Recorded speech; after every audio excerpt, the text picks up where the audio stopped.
Like Ryder here. I wanted to speak about something that my family and I have been up to the last few days. Um,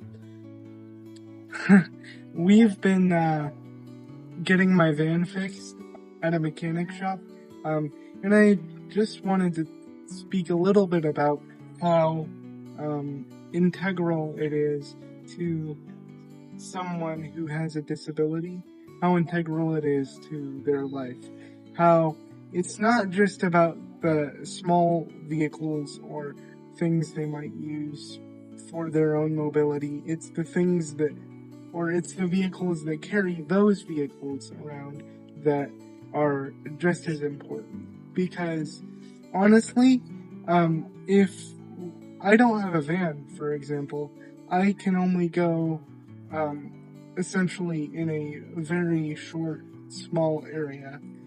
But with the van, I can go essentially anywhere anyone else does. And if I were to try to go somewhere else outside of that small area, it would take a tremendous amount of energy.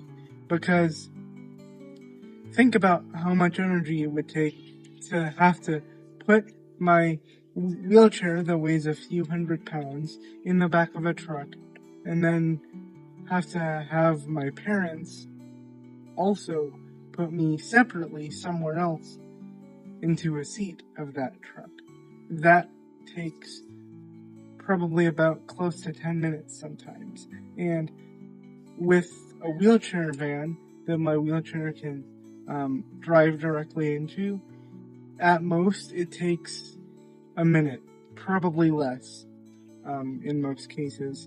And I just wanted to talk about how much that makes my life and my family members' lives much easier than it is without.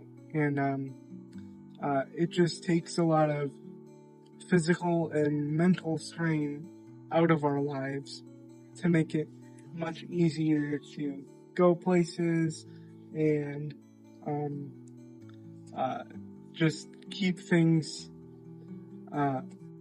good for us physically and emotionally. Like if we had to go to the emergency room or something, or I myself have a lot of doctor's appointments that we use that van to get to. I just wanted to talk plenty about that and try to show people what it's like to live this kind of life that I do. And as always, defy the odds.